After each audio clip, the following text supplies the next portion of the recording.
सुंदर अशी लढत झाली 3 गाड्यांच्यात. एकीकडे होता सर्जा, मध्ये होता बिबट्या आणि त्याच्या साईडला होता चिक्या. विठ्ठलनानांचा चिक्या आणि दहेगावचा पाखऱ्या. कोण झाला 1 नंबरचा मानकरी? मित्रांनो, आज एक भव्य दिवस ओपनचं मैदान पार पडलं. रोहितदादा केसरी 100 सोलापूर या ठिकाणी. आणि या मैदानात फायनलचा फेरा पळून आला. कोण झाला 1 नंबरचा मानकरी? निकाल आणि निकाल.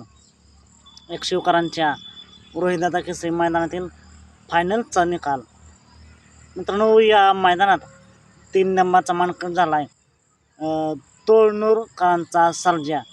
त्या भागातील सर्जा मित्रांनो, त्या भागात चांगला पोहतोय. आत्ताच 2.5 लाखाचा 1 नंबरचा मानकरी झाला आहे असा हा तोळनूरकरांचा सर्जा. 2 नंबरचा मानकरी झाला विठ्ठलनानांचा आणि अजय शेठ कलेडोन यांचा चिक्या आणि दहेगावचा पाखऱ्या. तर 1 नंबरचा मानकरी झाला आहे बिबट्या. या तिन्ही जोड्यांना आणि फायनलमध्ये राहिलेल्या सर्वच नंदींना खूप साऱ्या शुभेच्छा. मित्रांनो, असेच निकाल पाहण्यासाठी आत्ताच आपल्या चॅनेलला सबस्क्राईब करा, लाईक करा आणि शेअर करा. चला तर मग भेटूया पुन्हा एकदा नवीन अपडेट्स भन्नाट अशा नवीन व्हिडिओमध्ये.